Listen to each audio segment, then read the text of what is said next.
I didn't even put two and two together that you were on this. Like, Yeah. I just looked at it differently. I didn't like make the mental connection. Yeah. I was like, that's That is funny. For how this stuff winds up Yeah. like this. I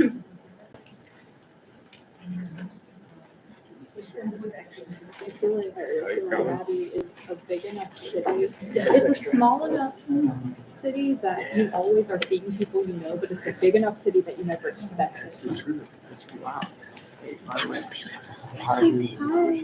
Haley. man, nice to meet you. Yeah, so nice.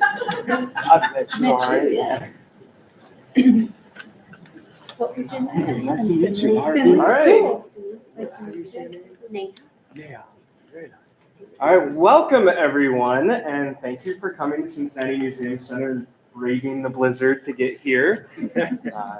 First snow of the year. So, my name is Brian Pollock. I'm the manager of STEM resources here at Cincinnati Museum Center. So I do a lot of our science programming, and I'm part of our program development team. And I have worked with Dr. Nate Morehouse for a few years now, doing some programming with Nate with his jumping spider research.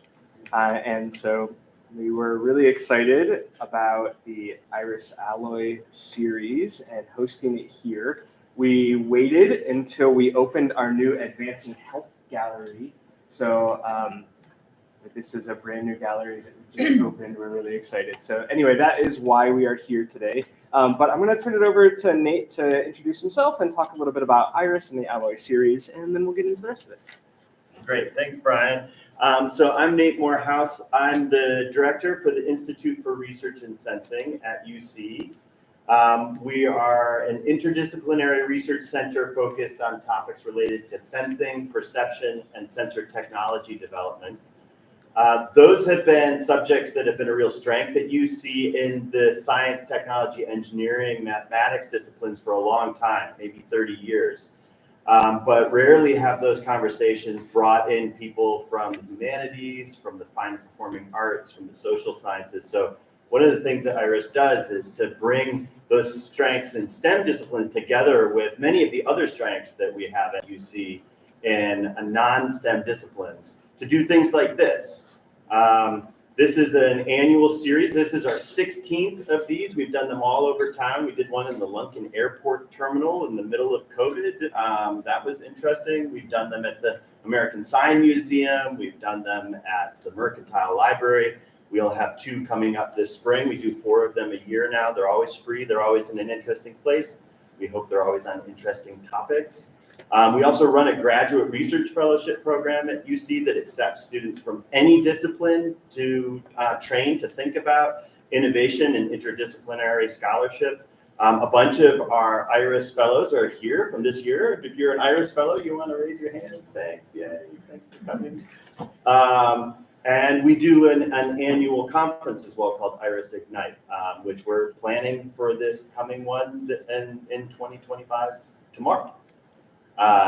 So stay tuned. If you got brought into this by a friend, feel free to look us up, IRiS UC. We'll send you through Google or some other search engine to our website. You can sign up for our mailing list if you want to stay in the know about these kinds of things. So Great. Back to you, Brian. Thanks, Nate. So our title of our discussion tonight is Nociception and the Experience of Pain. So nociception refers to the nervous system signals that result in physical pain, and with rare exception, we all experience this kind of pain. But our experience of pain and with pain is personal and unique, and each of our speakers tonight has their own unique perspective on pain. So I'm going to do a brief introduction of our 5 speakers tonight. And then we'll start off with an opening question that I hope you all can address, and then we'll go from there, however it goes. So immediately to my left, Dr. Neha Santucci is a neurogastroenterologist at Cincinnati Children's Hospital, working with young patients facing some of the most challenging medical conditions.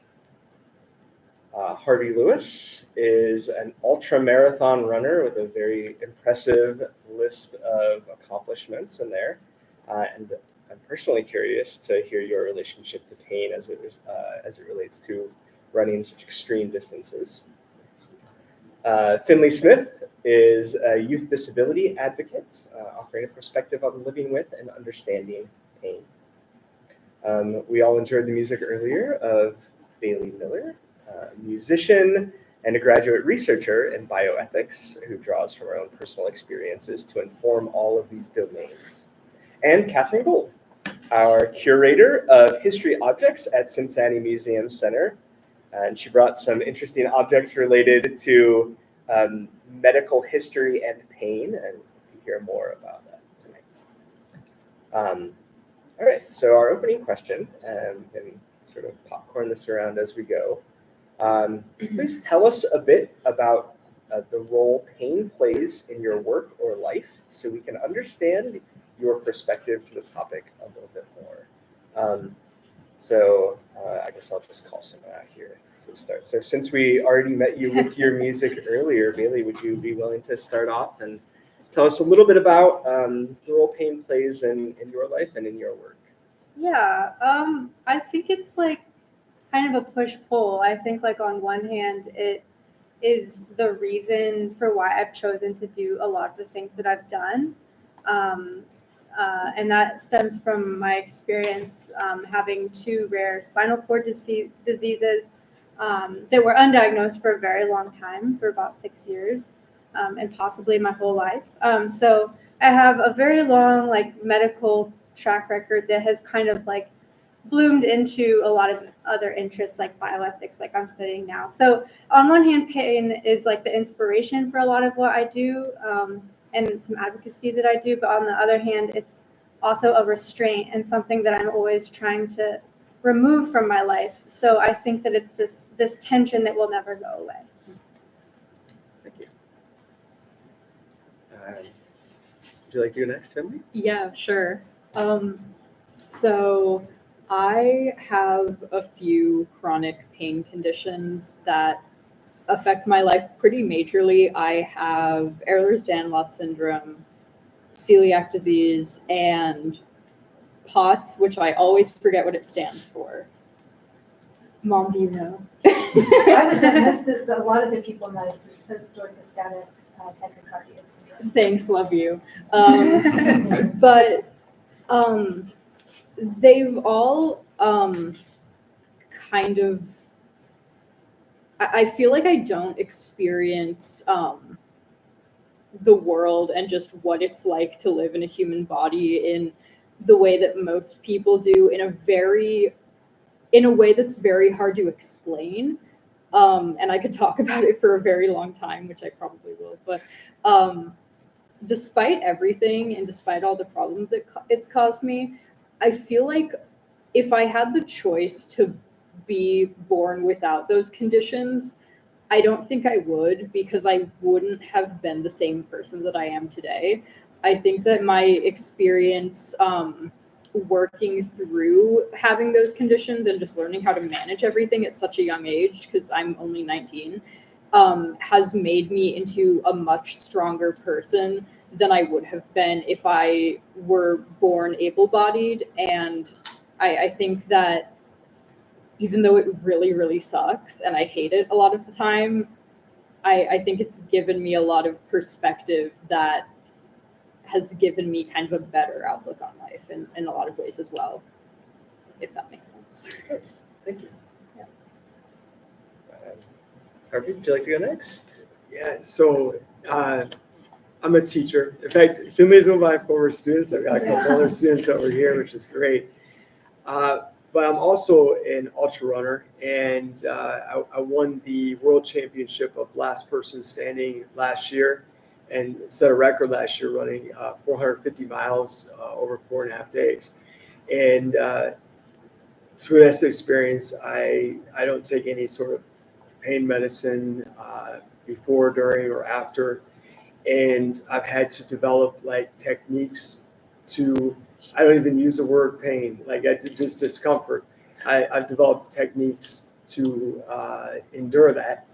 And I've also had some other experiences in life. I broke my neck back in 2004 and had to have my 5th and 6th vertebrae fused. And so I went through a challenging period to recover from that.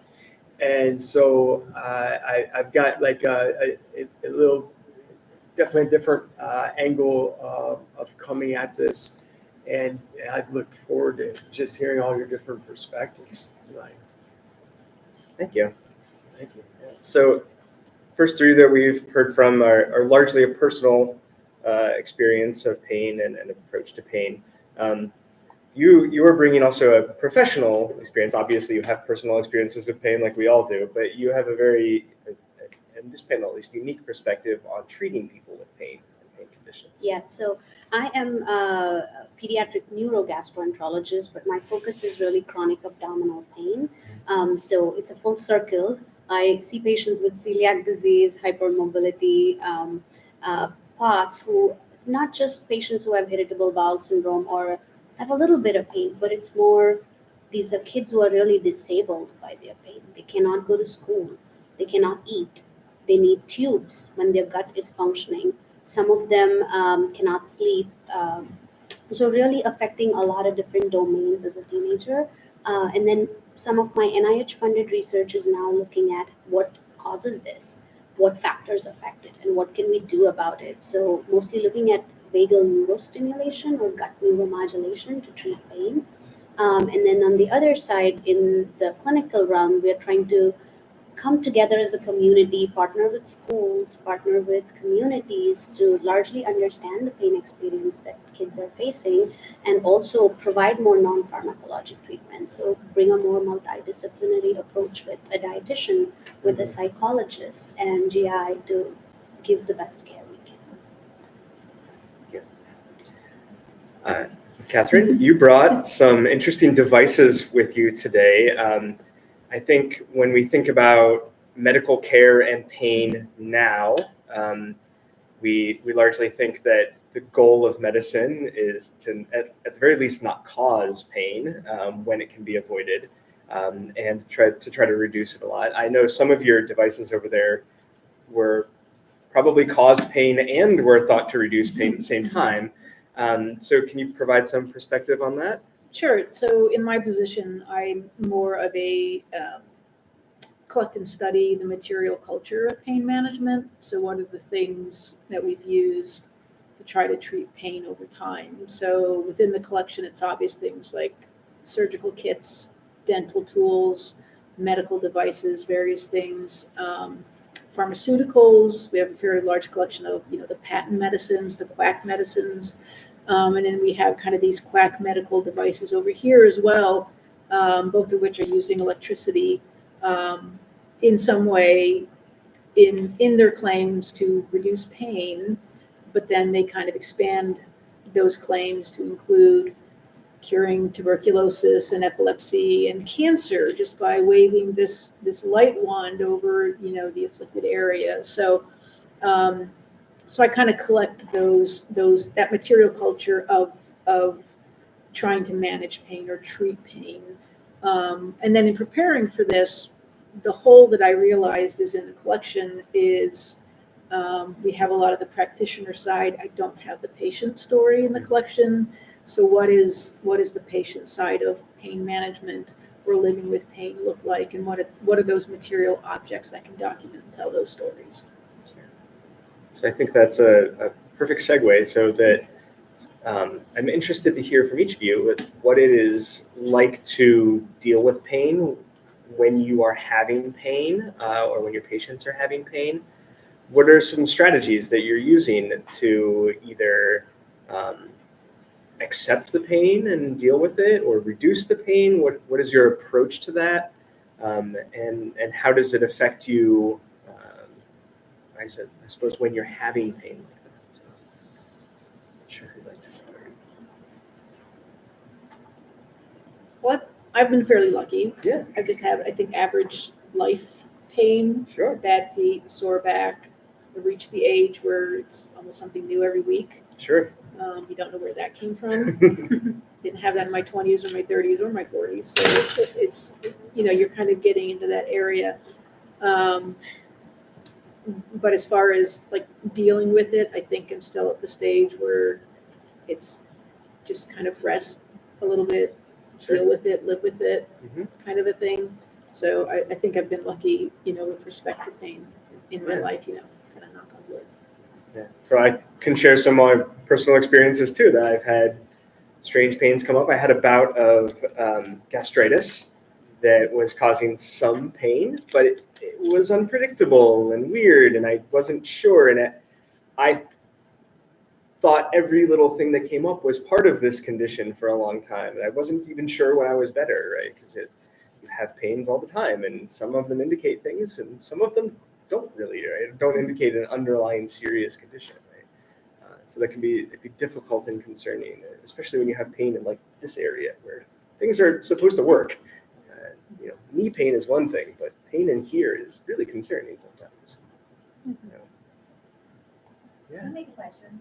Mhm. Yeah, so I think to me, one of the most challenging sides of feeling pain is getting other people to be sympathetic with you and understand what you're going on.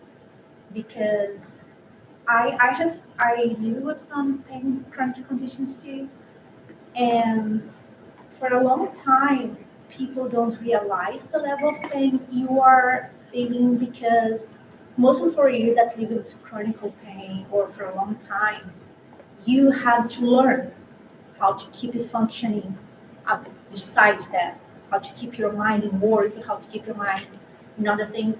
And a lot of times people think that because you are there or because you are doing something, you are not feeling that much pain, or you are not like you are exaggerating something. So how do you deal with what you're feeling and the social side about how people see your pain and treat your pain? I can answer that. I think that I think that what I was going to say is maybe touches on both of those things, but I think that for me, like the pain, like the nucleus of like the other circles that radiate out from it, the pain is like the easier part. Maybe aside from when it isn't like super like 10 out of 10, but like I think like the hardest part for me, because the pain will always like come back on different days, is constructing a life that is reliable enough, or like just like building around the uncertainty sometimes feels impossible socially, like professionally sometimes. And I think just like that, and then finding the words for the specific types of pains that I have that are often like neurological in nature, that often rely on very strange metaphors to communicate what is actually going on. So yeah, I just think that like sometimes the pain is one thing, but like the secondary pain and the layers on top of it that have to do more with functioning in life, that is what is really hard for me when it just is chronic. I feel similarly, especially with the describing pain with weird metaphors. I feel like it's like trying to explain color to someone who's been blind all their life. It's like you can't explain something that abstract and subjective. It's really, really difficult. And a lot of the time, I have a hard time expressing how I think and feel all the time. And I'm constantly convinced that no one understands what I'm saying. And so I just talk a lot. But it's especially hard when it's something like that, where it's like, I wish it was possible to like airdrop thoughts and feelings to other people, because it feels impossible to put into words sometimes. But I think that in terms of just managing the unpredictability and the lack of understanding and fully connecting with it of other people, that's something that I also struggle with, and I'm kind of slowly breaking out of that pattern. I often feel like I'm inconveniencing the people around me, or making them like bend over backwards to accommodate me in my conditions, and like during flare-ups and things like that. And it's, even when people are being understanding about it, it's just so difficult. And I think that if someone doesn't extend that grace and acceptance to you, then they're not a person that is deserving of you trying to prove yourself to them. And I know that life isn't full of, you can't choose to only ever be around people who fully understand and accept you. But I think that if you are keeping someone in your life and you are close with a person who does not make an effort to understand your pain, even if it's completely foreign to them, and this doesn't even only apply to pain, this applies to everything. If someone doesn't make an effort to understand you, even if it's difficult for them, then they shouldn't, I don't think you should try so hard to keep them in your life, because if they care enough about you, they will give you that grace of attempting to understand.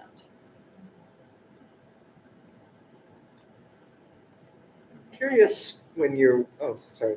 No. Actually, I kind of curious about your perspective too, because I mean, I have read what you have done, and to me, it's like mind blowing. I run 10 meters, and my heart is getting out of my lungs, and I'm like, oh my God, I'm gonna die. So I think that you also have this kind of feeling like people sometimes might think that it's easy when they see what you can do, like, oh, he gets tired and that's it, and don't realize through everything that your body go to achieve the things that you have achieved. And also like your perspective about how do you understand people that go under those conditions. So like, how is that for you, like in different scenarios? Well, at first, I definitely don't want to discount anyone's pain from what they experience, because I have a different experience, and a lot of things I do I inflict upon myself. So first thing I would like to say is I don't have like a genetic predisposition to be able to do the things I do. In fact, when I first started, I was like the character Chunk in Goonies, and like I couldn't run to the end of my road. So it was an evolution. I've been doing this long distance running for 28 years, and like fortunately, I have zero pain whatsoever, like right now. And but I'm super methodical about a lot of things I do. And one thing I loved about what you said was the first thing you said is that you're looking at like the dietitian elements as well as the therapy elements. And like I love that, because I hear very, very few doctors speak to that, even though that is one of the greatest culprits in America. It's the average human living in America today. Like the food we eat is the number one impact initially in terms of like inflammation. So if you have like inflammation, for example, like I've done stuff this week that's already crazy for the average person, thinking like, man, I would not be wanting to run like 100 miles in this 1 week.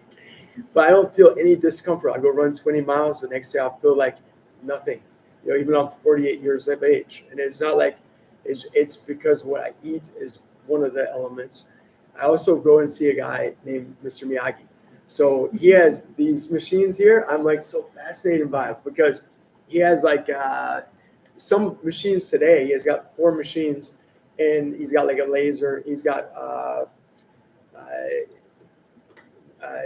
like a radio shockwave machine, and 2 other machines. And it's incredible, because a lot of times if I'm having some sort of area discomfort, whether it's like my hamstring was like 3 weeks ago, maybe like anything you can imagine, he oftentimes fixes it like within 2 visits with these machines today. So it's fascinating to me just how that's evolved.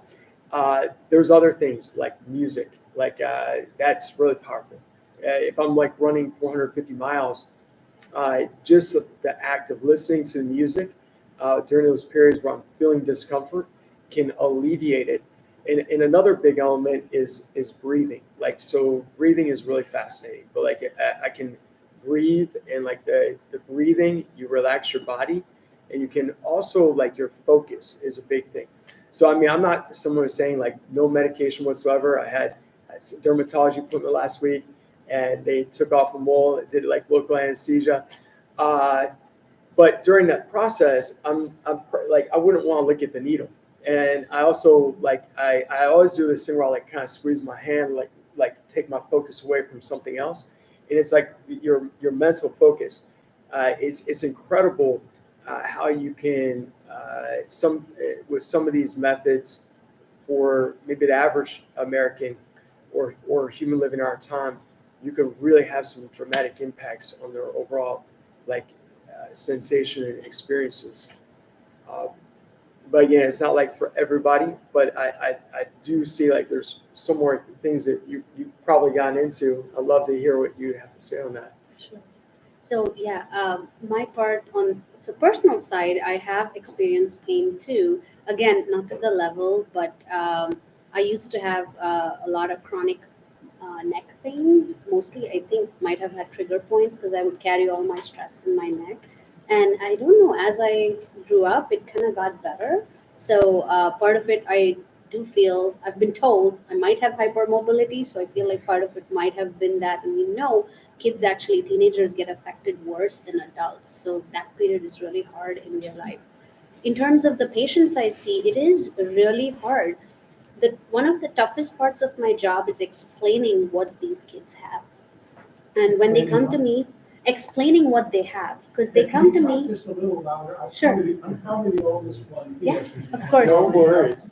No worries. Just a little louder. One of the most challenging part of my job is explaining to these children what the problem is, because what I treat is disorders of gut-brain interaction, meaning that nothing is wrong inside the GI tract. Structurally, everything is normal, but they have severe pain. They can't move, they can't eat.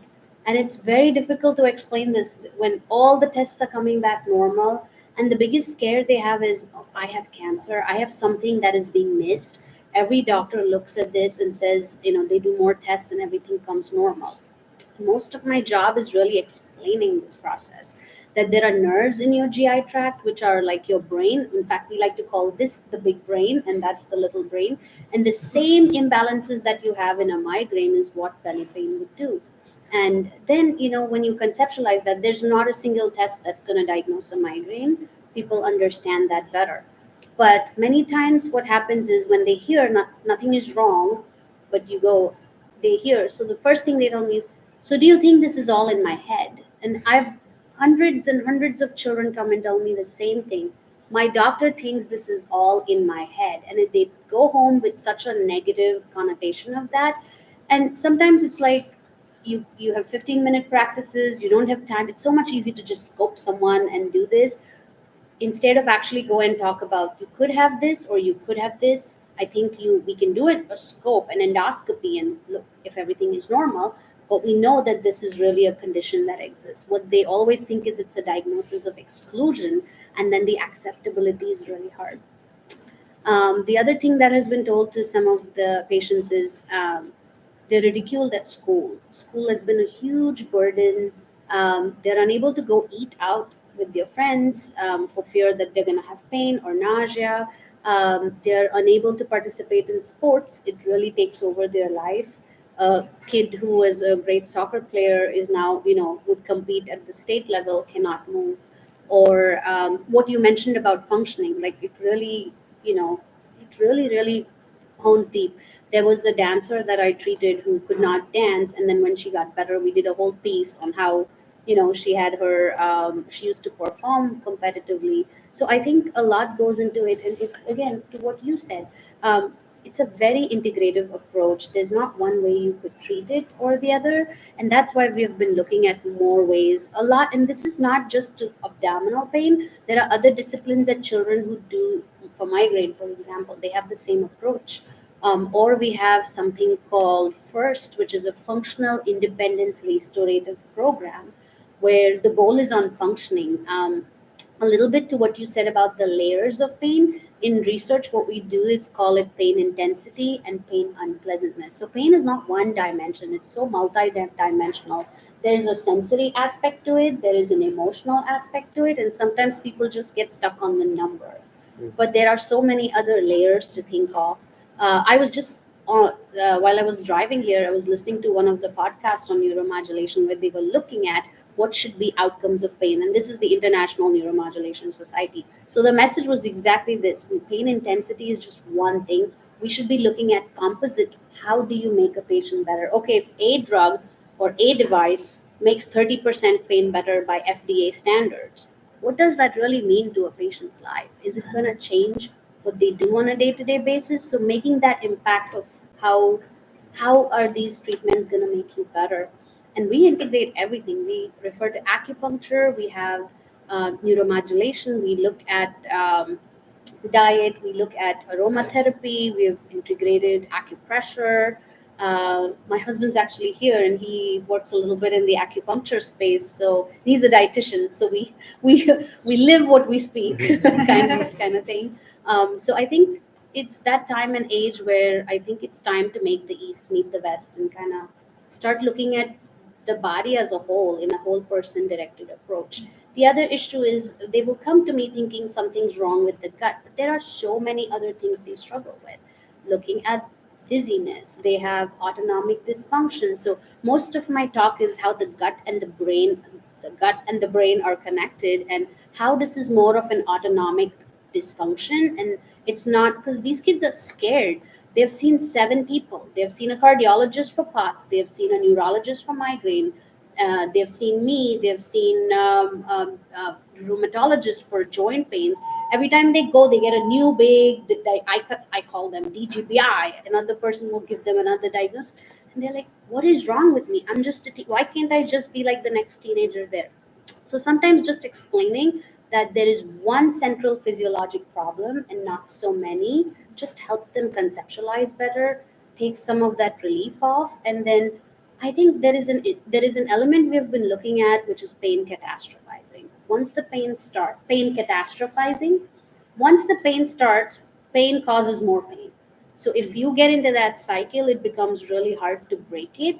And then if you can break that cycle even a little bit, then I think it's like it got worse and then it's going to get better.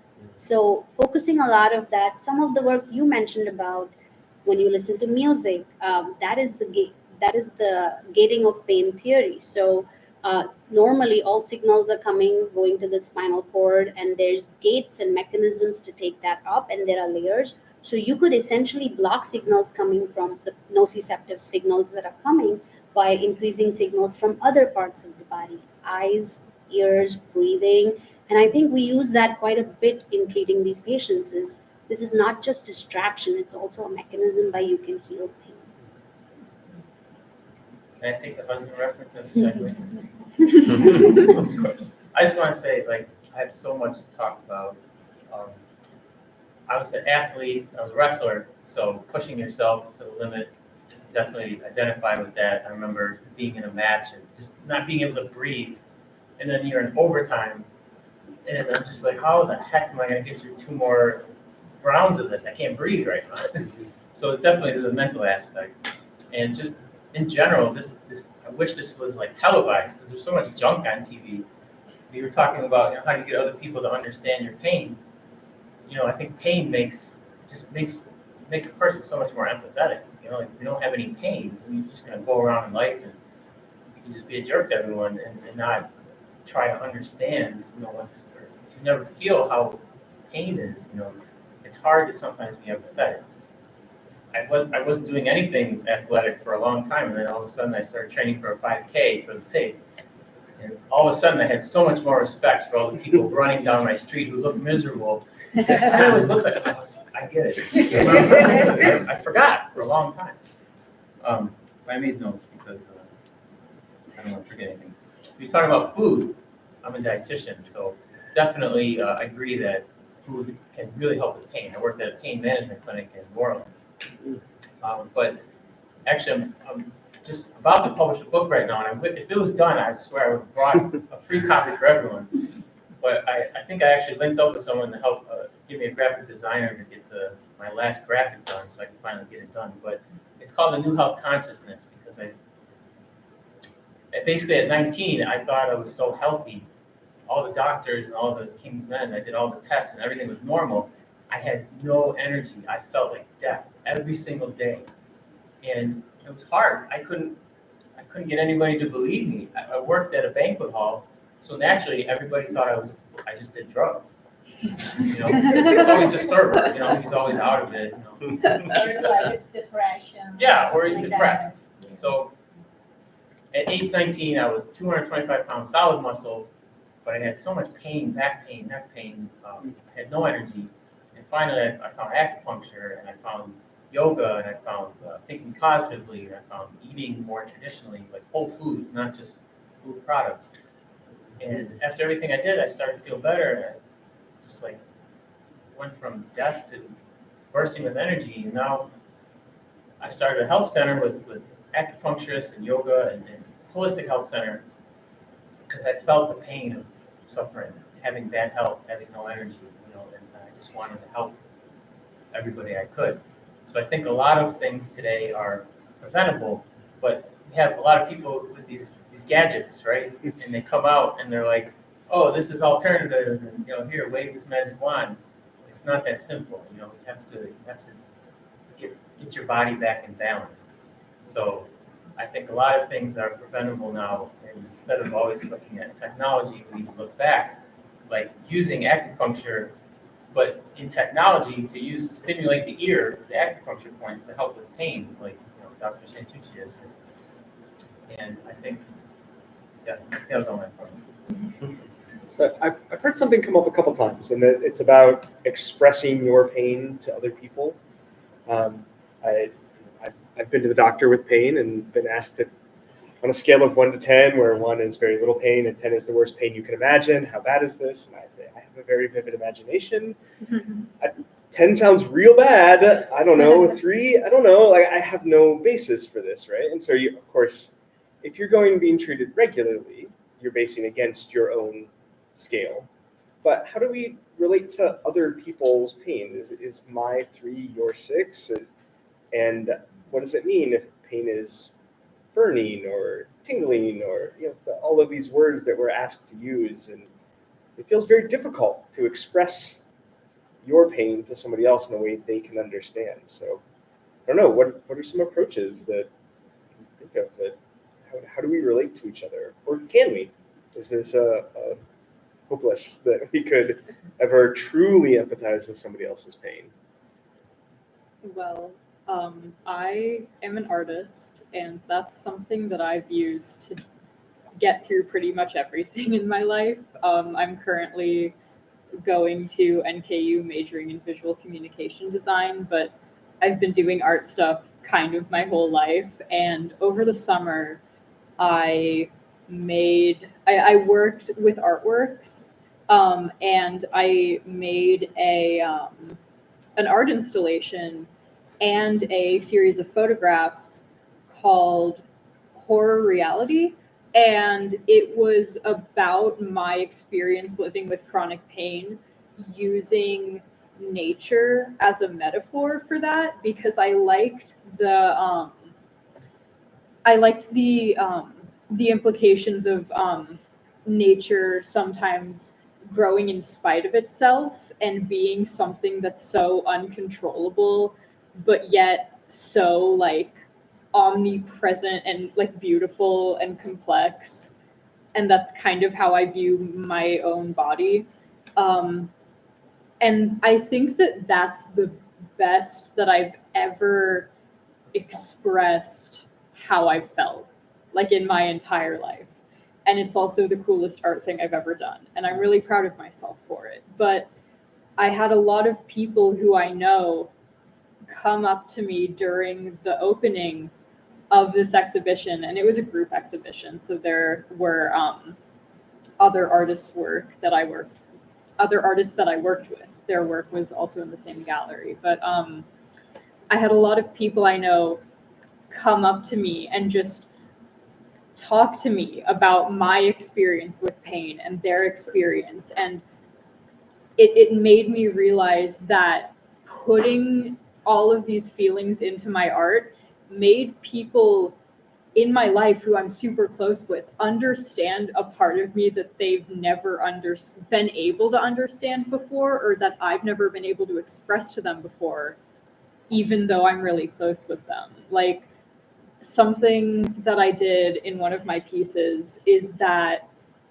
I went through my medical records from when I was very young, because I have like an 800-page PDF on my computer of all of those to get my disability accommodations at NKU. And I was reading some of the notes from my appointments before I got diagnosed with all my chronic conditions.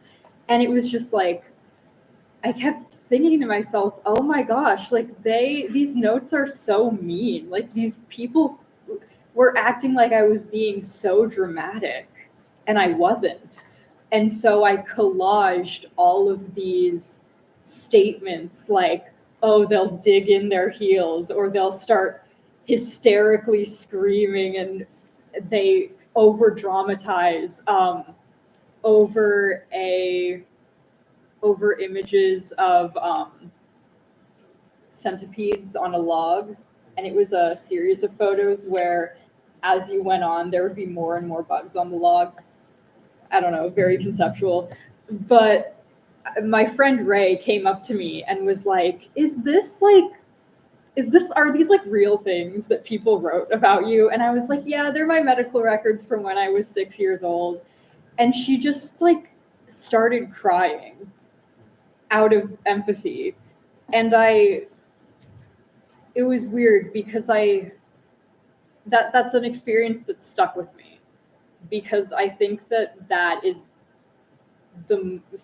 might be the most understood that I've felt by someone without having to just explain to them and have them see for years and years of being around me how it affects me. So yeah, all that to say, I do art, and it's cool, and it helps me express myself. I'd be interested to hear more about what you were talking about with the different approaches to a pain scale, and like intensity versus unpleasantness, because I'm really interested in some more complex approaches to describing pain with words, because that's something that I struggle with. I have a quick question on that. When you mentioned nature, what inspired you to pick nature? I've always felt very connected with it. When I was born, so I'm non-binary, I changed my name to Finley, but my mom had me because she had a dream that she found a baby named Lily in a garden, and so my birth name was Lily. And I think that is one of the reasons I've always felt connected with nature, because I've always felt inherently like by my name, and kind of this weird dream that in a way brought me into existence, that I've always kind of been a part of it. But nature is also something that over the past year that I've struggled with both my physical health issues and really bad depression. Appreciating the world around me is something that's helped me a lot. And that's what got me into photography. And that's why it was like an installation of a bunch of photography pieces. So whenever I I don't know, just, it sounds like stereotypical, and people are always like, oh, well, have you tried like going outside and looking at the sun and going for a walk, and maybe all your problems will go away? And it's never that, but I think that being connected with the outside world and getting fresh air and sunlight and just being around things that make you feel at peace is something that helps so much and has helped me so much. So beyond just all the metaphorical meanings behind it that I talked about before, it's just something that I've always connected with and something that's always made me feel better.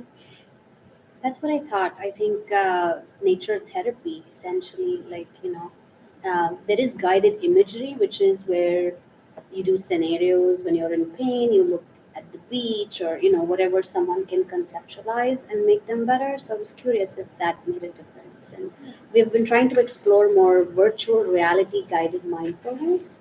So the aurora, the northern lights, which are so popular this year. Just virtually conceptualizing that and seeing if pain improves or not, just as ways for kids to engage more in behavioral treatments. But coming back to your question then about the pain scales, that's a hard one, right? Like, because someone's 3 may not be another person's 7. And then I've had kids who come and tell me they are in 10 on 10 pain, but they look pretty comfortable. But so it's, for us, I've had so many people say, 10 on 10 pain, but you're texting, but maybe you do and maybe you don't. It's really hard to how that, and I don't think we have a good way of really ascertaining that at all, even till date. What we have started using is more visual analog scales.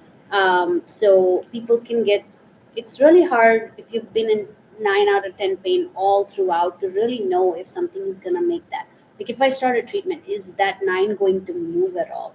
So we do what you mentioned about colors. We have a sliding scale, has the number on the back, but you slide to the intensity you feel, to the unpleasantness you feel, and then that changes more than just the number, and you can actually see, because it's really 100 millimeter in each change instead of just an 8 or a 9. You can really to the T tell how much that numbers are changing.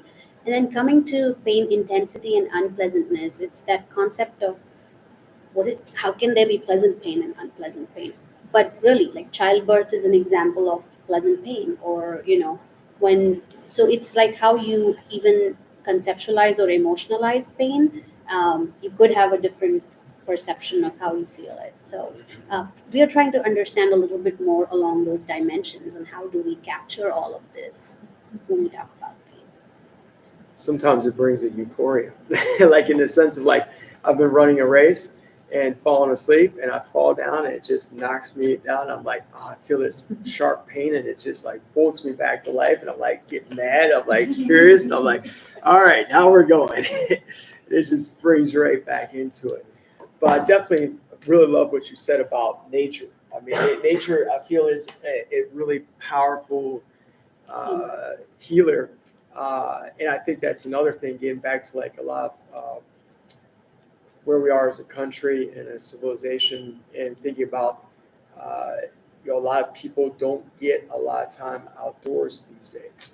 Like that for me, when I broke my neck and I was hospitalized for about 4 or 5 days, they sent me home. While I was hospitalized, I had painkillers, but they sent me home with like a big giant jar of OxyContin. And I said from like the first moment, and that my personal experience where I was at that time, I wasn't going to take any of that, and I felt a lot of pain. But I started like walking to work, and like the wild thing about it, like the walking was therapeutic. So, like one of my big principles, if I go run a 100-mile race, the next day I'll walk at least 20 minutes or do some like very gentle run, because number one, I can tell is motion is lotion. So I find that I'm in way more discomfort if I just sit in a static position. Like the yoga, I love that you mentioned that. Like yoga is super powerful for like also like helping with those things, and it's all tied together.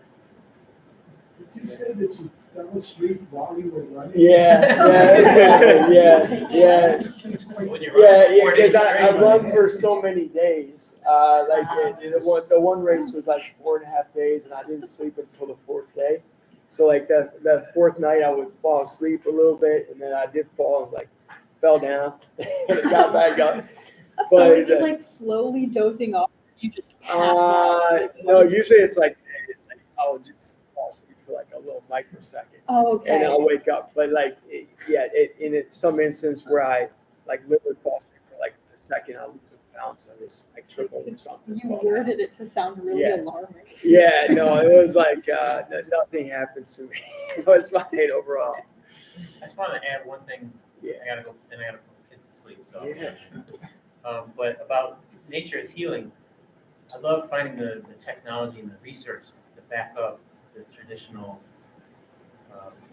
the natural healing practices.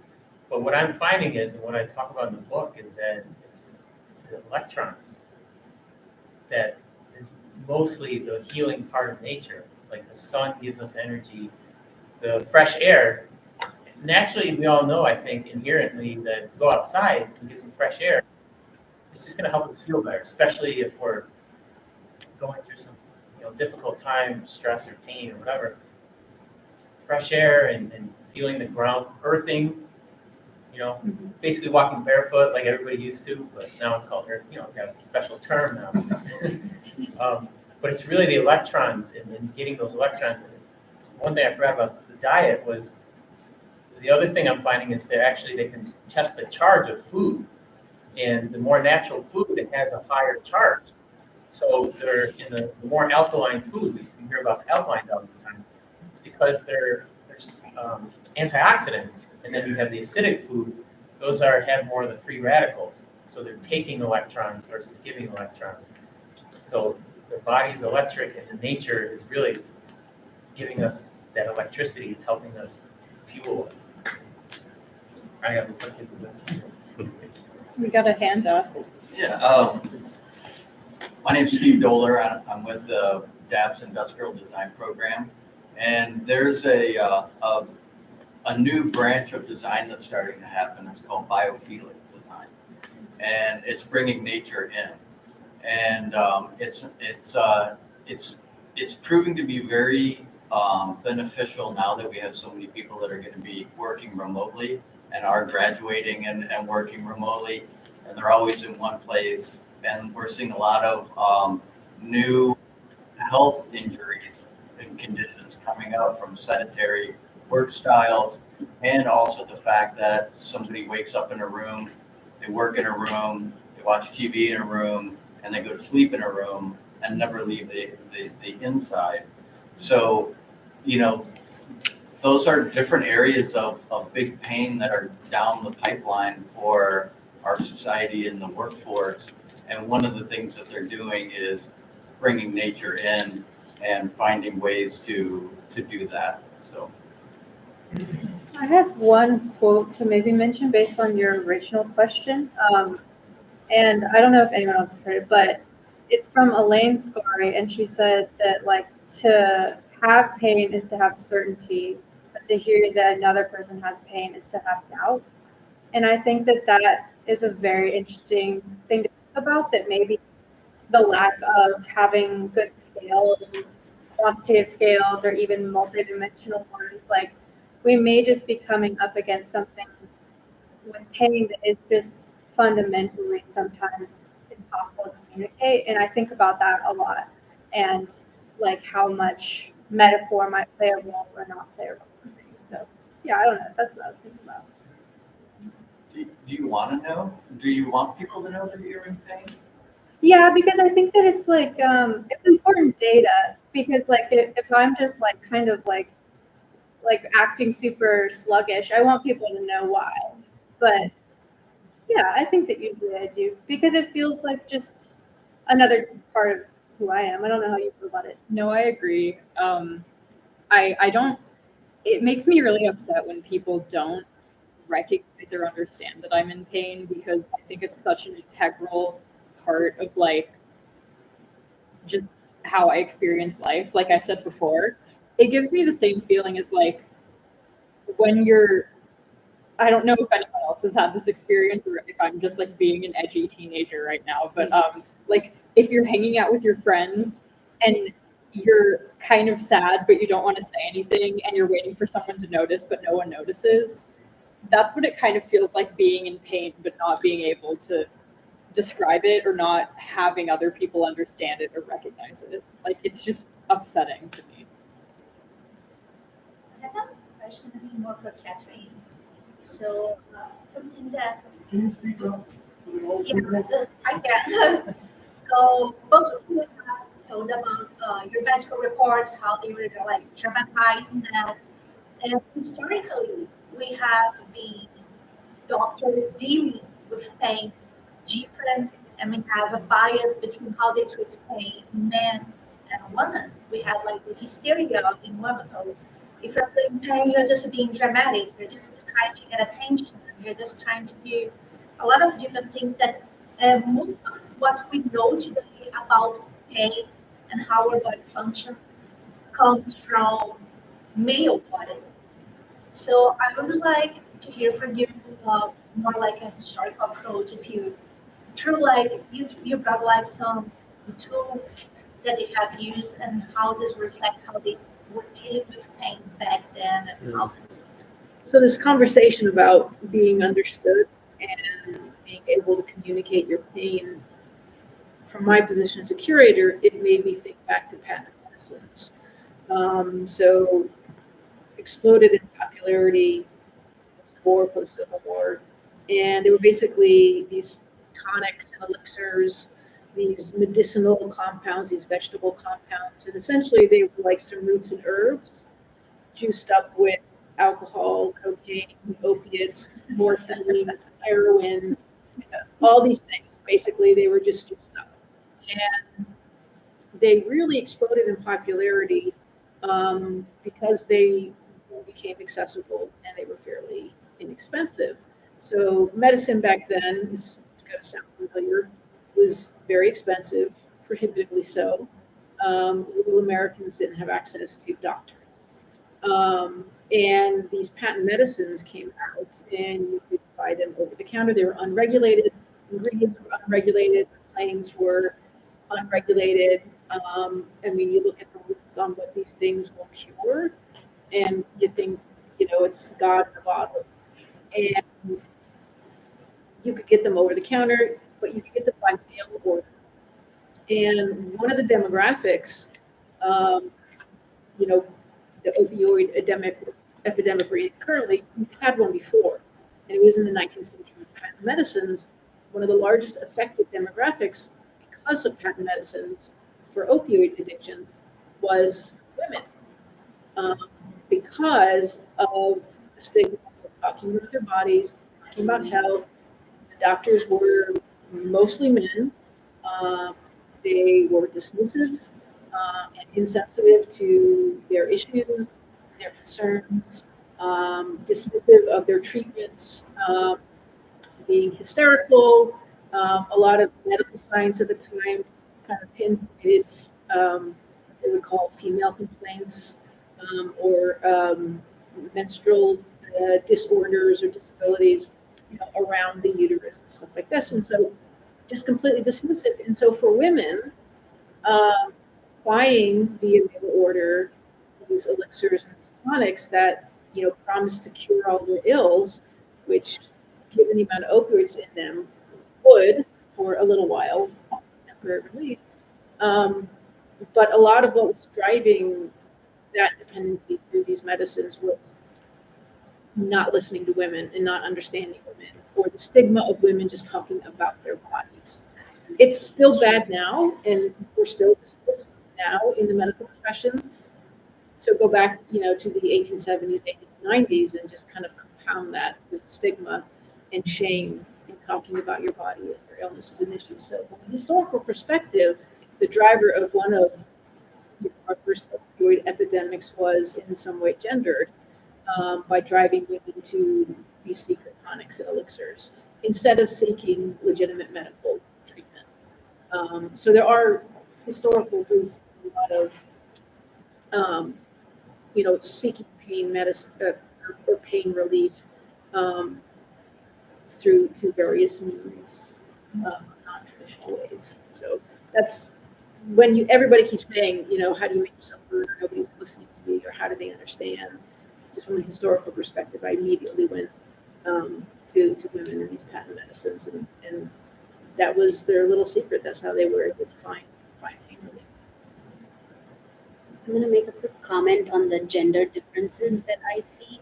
So yes, about 75% of patients who deal with chronic pain conditions through my pain researchers that I collaborate with, and then in my clinics are women or females, and then about it's a larger percentage compared to men. But what I've also seen, and again, there can be ways of mostly around puberty, peripubertal age that it starts. So we're looking into, are there any sex hormonal differences. That's what's going on. There are some researchers who are doing animal model work into this to see pain, sex differences in pain. Or is it related to more just women internalize their pain more, and some of the behavioral aspect of it instead of externally expressing it. But the other part, which is very not new, or I've been talking about it in the last year, is just this is just an observation from my studies, because I'm looking at sleep architecture and affecting pain. And we're recruiting. I've had like 50, 60 patients now. Guess how many men I have in that study? Boys I have in that study. One. And yes, and controls, I get many, it's a very half and half, but pain patients, I'm getting two. And then I started looking at why am I not getting these people? What's happening with men?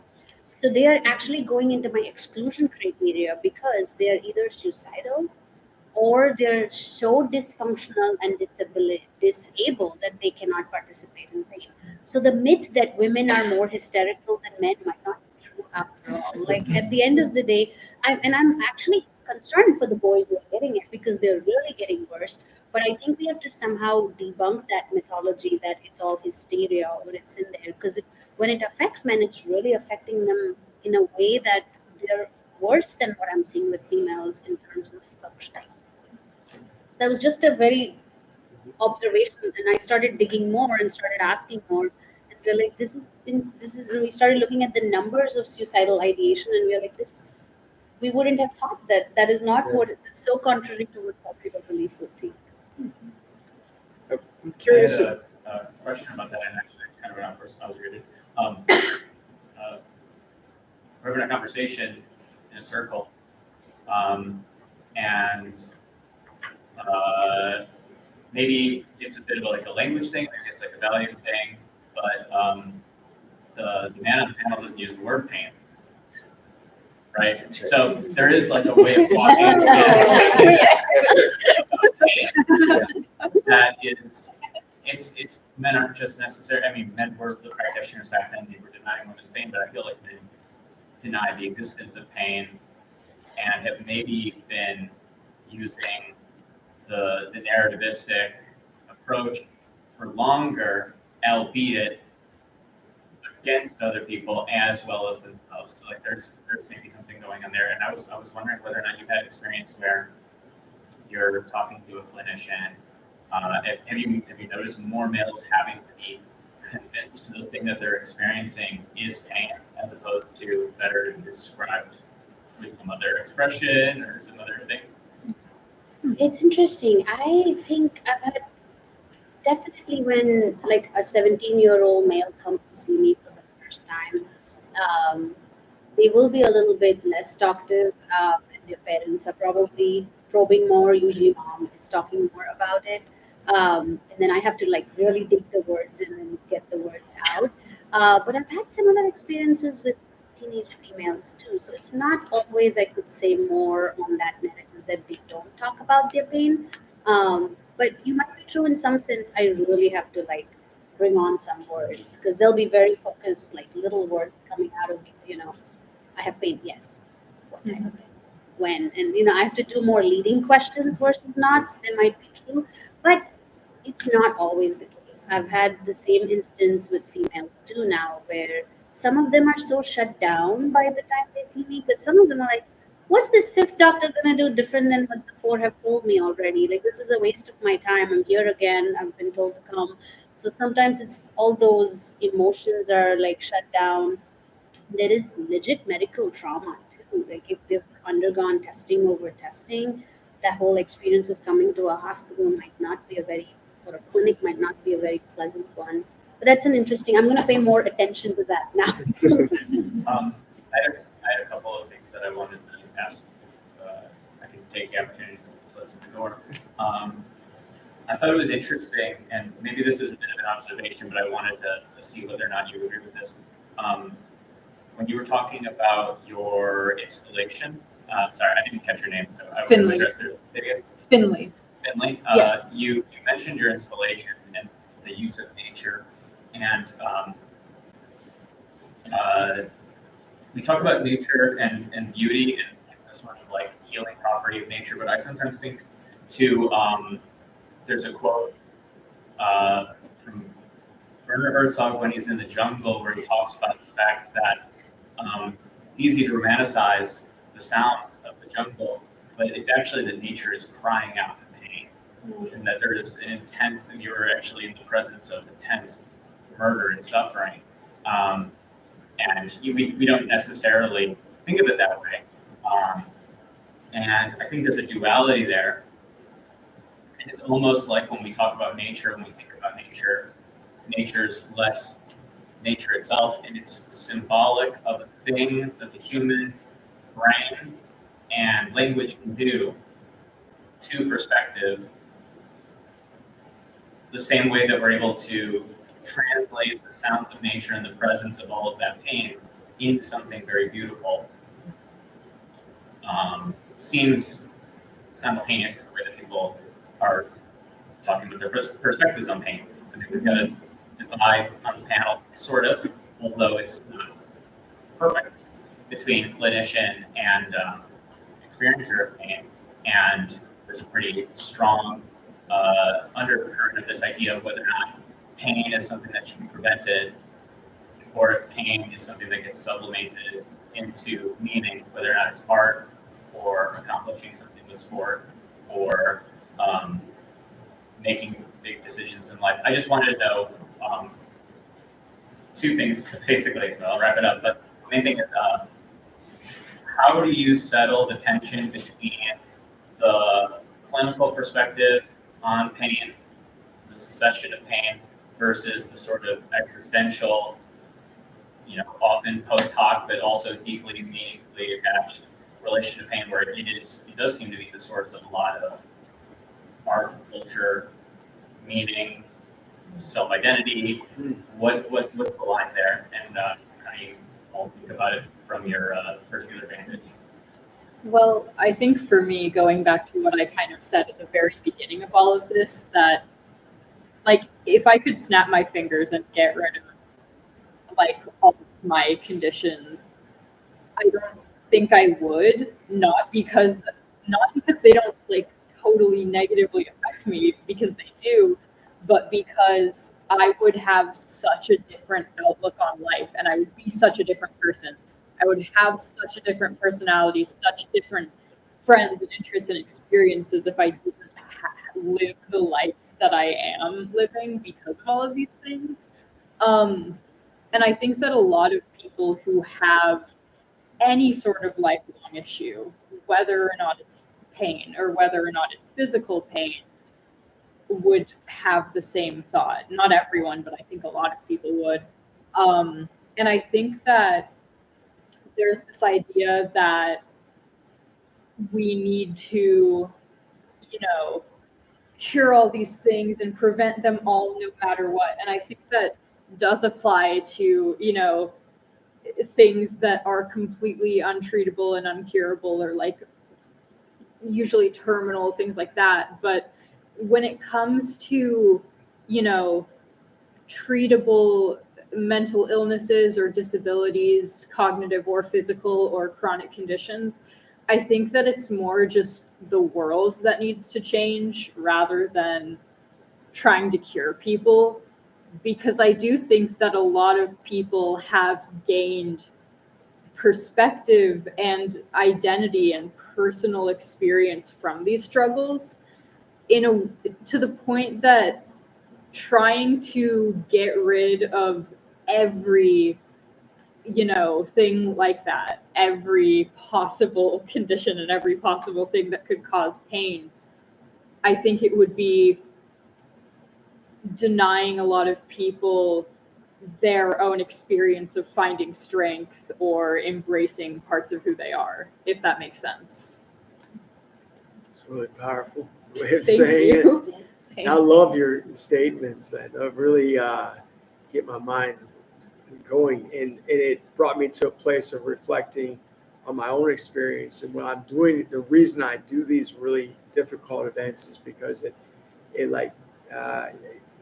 I feel this opportunity to like peel back layers within myself, and this sense of self-discovery. and a higher connection with like things in the universe, like whether it be God or whatever you want to call it, nature. Yeah, so I don't feel like I could get to those places without having to go through those walls of discomfort and challenge in my personal experience. Yeah, and I think I feel pretty similar to you of like, often it's not that I'm seeking my pain to go away, but seeking an understanding, and a place at the table, like a way to participate in the world, even with the pain, which is hard when you're kind of trying to fit into the structures of everyone else. And I think that for me, living undiagnosed for several years really just gives me a constant need to just like know why, like where the pain is coming from, what's the science behind it. And I think that sometimes I think doctors want to give me a treatment and I'm like, no, tell me like what's going on. I'm super interested. And not all patients are like that, but that's been really important to me with my journey. Yeah, no, I feel similarly. I'm not going to talk for super long about this because I want them to be able to answer. But I think that in my experience, being able to understand and manage my own pain is really what my goal is, rather than just getting rid of it entirely. Like, I want to be able to live with it and live normally and happily in the world without just completely never experiencing it again, you know? I could hear you talk all day. Go on. No, it's been such an enriching experience to hear this, though. And what I have seen is different people have different goals. So that's where I think part of our clinic has actually become very, it's just become a national thing, and people come to us from all across the world. We ranked #1 in GI for the DGBI component of things too, was one of the ranking items. Was really what we are trying to do is shared decision making and goals. I try to reflect sometimes, what am I doing different? Like, what I think we're just all coming together, and that's what patients have said too. What we see here has been different at other places, which is something we should, all as being in Cincinnati, be proud of the society we are living in. Is people are trying to come together. It's not a one-person job. It's not like in really we have to meet the patients where they are. Because I could just sit in a room and say, okay, you came to me. It makes my job so easy. You told me everything. I let you talk for 5 minutes. Take Linsess, go home. See you in 3 months. I could be seeing like 40 patients a day, and my RVUs would be so great. But was that right? No, because not this. It's very personalized. What one person may want, because the wants are very different. I've had some patients who really want to get rid of pain, and then I want to help to meet them there because they really just the way it is. Then I have had patients who will actually do what I say. I think, why is it so important for the pain to be 0? That's where we start talking about functioning, because you're coming to me with 9 out of 10 pain. What if this treatment didn't work? But what did not work? You were able to go to school, but the pain then becomes 0. But now you're able to participate in sports. So what is meaningful to you? If the 8 can become a 4, or even 5, it's a 3-point change. But now you're able to do some of the things you were not able to do before and manage that pain. So I think I've like a very diverse group, and it's really hard to generalize who wants what. So I think what their expectations of pain are, we as a group need to meet together. We as physicians need to do a better job at communicating too. So really, the cardiologist talks to the neurologist, talks to the physical therapist, talks to the rehab, and it's hard. I know it's not easy, but it's like polypharmacy.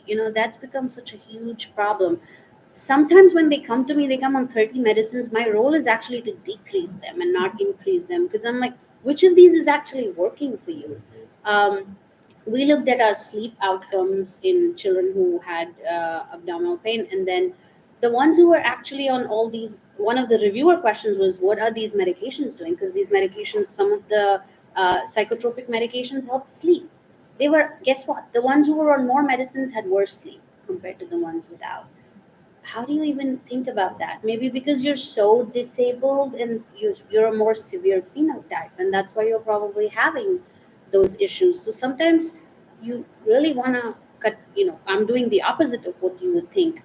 And then we make it a very personalized approach. These are the things, what is your goals? My first question really is two questions, because people are coming to me from different angles. They might have seen someone is, what is your understanding of being here today? And believe me or not, there are people who will tell me, I don't know. I'm like, okay, what did they say? And we just said, see another doctor. So sometimes just what is your understanding? What diagnosis has been given to you? That's a very popular one. 50% don't know what they have, and they've seen 5 doctors. And then what are your goals? Like, what are you expecting from this? So I think what you mentioned about goals is so real to ask about. And then really, if you won't do what I tell you, you're not going to get better. So we really have to work together. There was a very nice study published in Adults for a big clinical trial where they looked at early and delayed placebo response. And what they found was really that those shared decision making and provider patient agreement was actually one of the key factors for a placebo response. So, sometimes half the battle is done if your patient is actually willing to take the treatment that you want, and then your outcomes are more successful. Something we were talking about, right? Like, if you can make them accept it, the efficacy becomes better of the device. So, Well, we have gone over time, which I think is probably not a big surprise. This has been an amazing conversation, and I thank you all for your incredible perspective.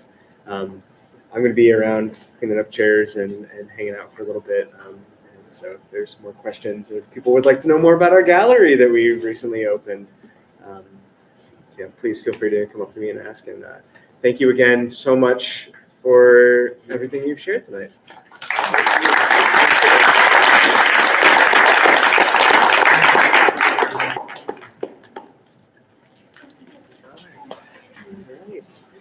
And thank you